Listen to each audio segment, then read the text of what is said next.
So, continuing with the Viking Portable World Bible, edited by Robert O. Ballou, the Jew and the Christian.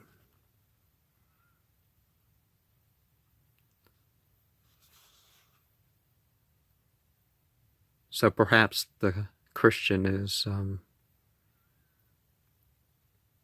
feeling-oriented and practice-oriented, would be the Jew. But we have selections from Christian and Jewish scriptures from the book of Genesis, God's covenant with Noah. And God blessed Noah and his sons, and said unto them, Be fruitful and multiply, and replenish the earth.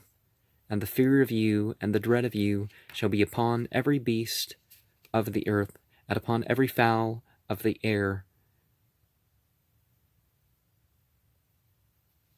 upon all that moveth on the earth, and upon all the fishes of the sea. Into your hand they are delivered. Every moving thing that liveth shall be meat for you, even as the green herb, which I have given you all things. But flesh with the life thereof, which is the blood thereof, shall you not eat. Drain that blood from the meat. There's still going to be some blood, but you know what I mean. Don't let it pool like the supermarket meat. And surely your blood of your lives will I require. At the hand of every beast will I require it. And the hand of man, at the hand of every man's brother, will I require the life of man. Who sheddeth man's blood, by man shall his blood be shed. For in the image of God made he man.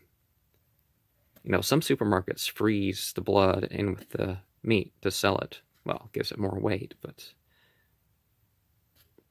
And God spake unto Noah, and his sons with him, saying, And I, behold, I establish my covenant with you, and with your seed after you, with every living creature that is with you, of the fowl, of the cattle, and of every beast of the earth with you, from all that go out of the ark, and to every beast of the earth, and I will establish my covenant with you.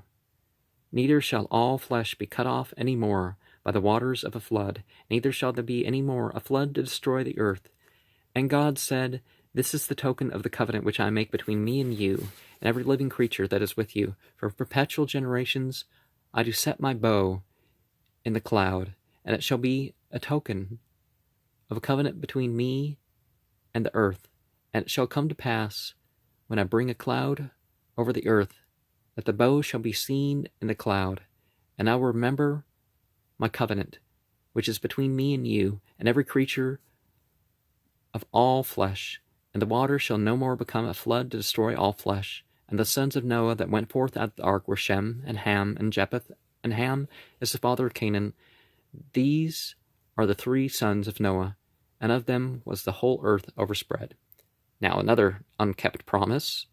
Well, it wasn't really a promise. They were trying to write, whenever there's clouds, like people didn't know very much, because you see plenty of clouds where you don't see any rainbows.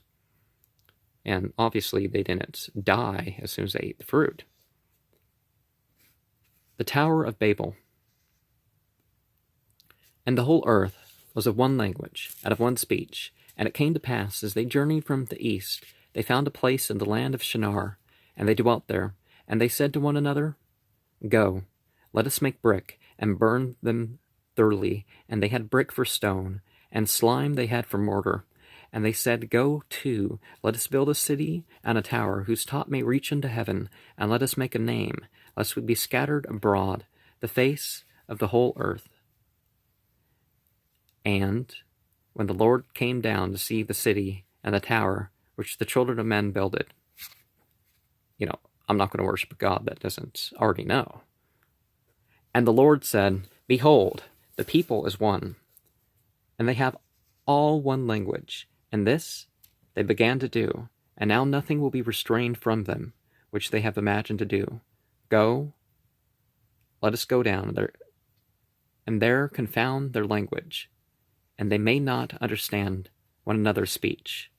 So the Lord scattered them abroad from thence upon the face of the earth, and they left off to build the city. Therefore is the name of it called Babel, because the Lord did there confound the languages of the earth. And from thence did the Lord scatter them abroad upon the face of all the earth. Babel, gate of El.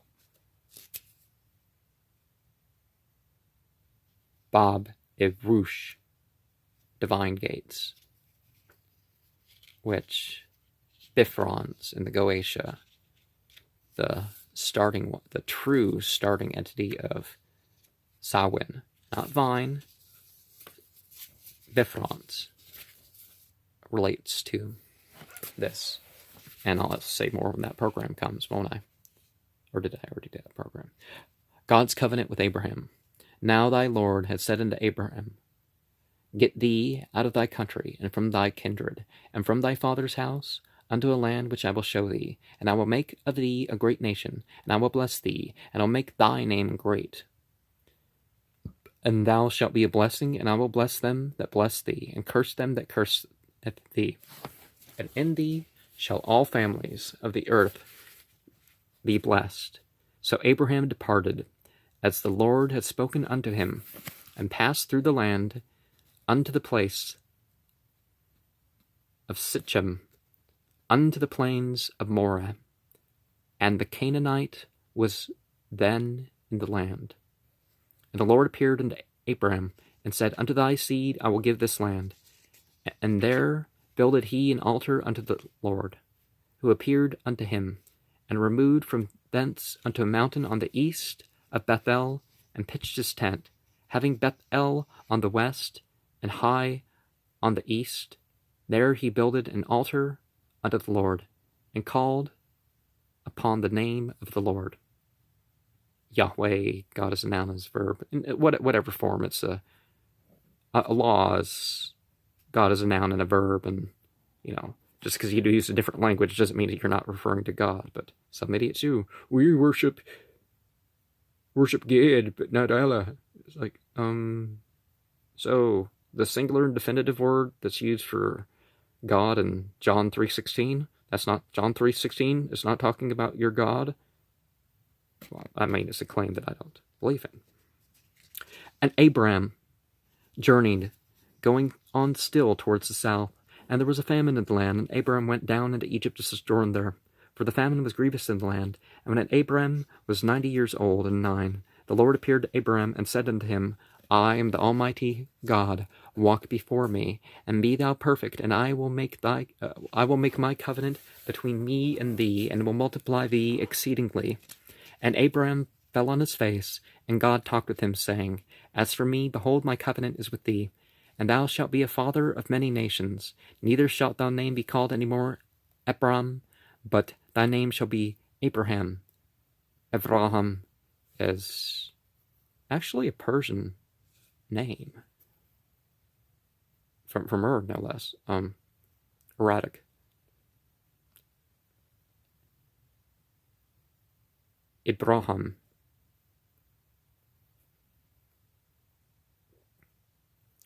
Father of many nations I have made thee, and I will make thee exceedingly fruitful, and I will make nations of thee, and kings shall come out of thee. And I will establish my covenant between me and thee, and thy seed after thee, in their generations, for an everlasting covenant, to be a God unto thee, and to thy seed after thee. And I will give unto thee, and to thy seed after thee, the land which thou art a stranger, all the land of Canaan, and an everlasting possession, and I will be their God.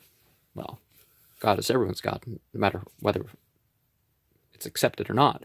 But in the Quran, it's more reasonable. This God's more reasonable because they're like, what, my descendants? Well, not the unrighteous. So that's the thing. It's more about being the spiritual lineage of Abraham than it is about, ending up in a particular land and being his descendants. Then you wouldn't have all these people that lied about their ancestry, and a lot of Jews going around thinking they're Semites rather than just descendants of converts to Judaism. This is my covenant, which ye shall keep between me and you, and thy seed after thee, every man-child among you shall be circumcised. And you shall circumcise the flesh of your foreskin, and it shall be a token of the covenant betwixt me and you. And he that is 8 days old shall be circumcised among you, every man-child in your generations.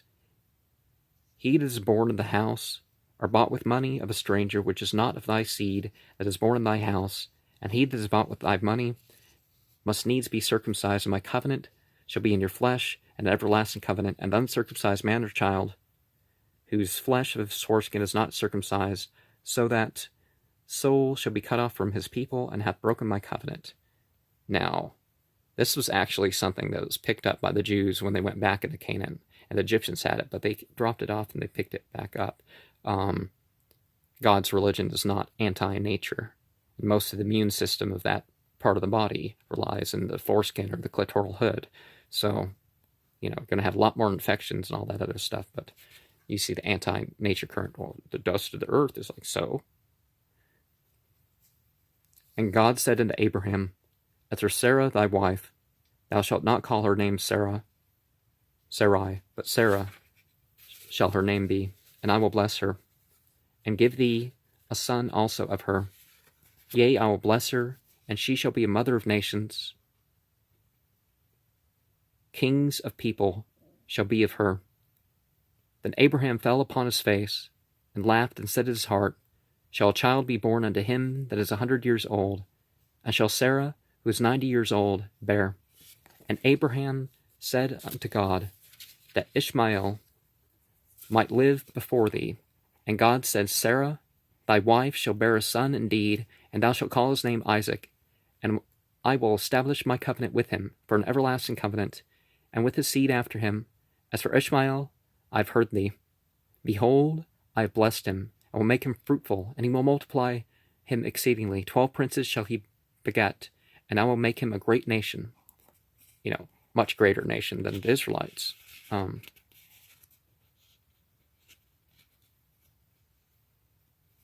my covenant will I establish with Isaac, which Sarah shall bear unto thee at this set time in the next year. And he left off taking with him, and God went up from Abraham. Why not the older son who went with,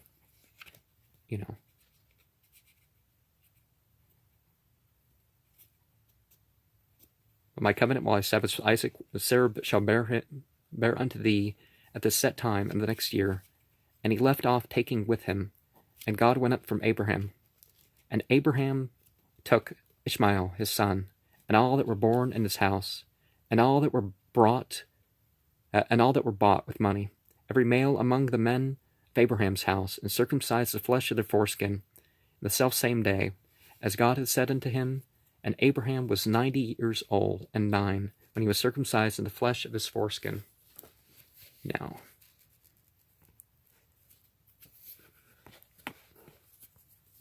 the birth of Isaac.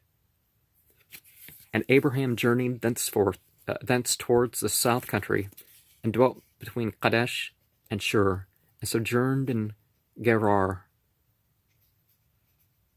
And the Lord visited Sarah, as he had said, and the Lord said unto Sarah, as he had spoken, for Sarah conceived, and bare Abraham a son in his old age, at a time when God had spoken unto him.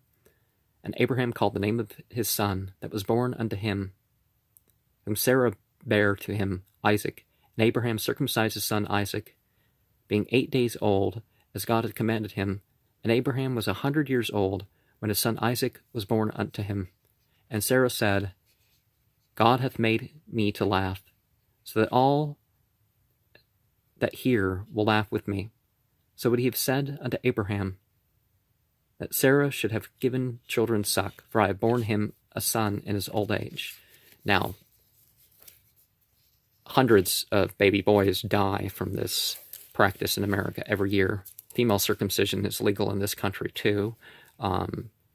There have been deaths associated with that. I'm not sure of the numbers because it's less common, but it is a Judeo-Christian practice that exists in some circles. And the Kellogg's guy recommended far worse than circumcision for females. But the 8th day of life is the most likely day to survive that. And This is why Christians have their New Year, where they have it. It's really Ritual Genital Mutilation Day. 5, 6, 7, 8, 9, 30th, 31st, January 1st.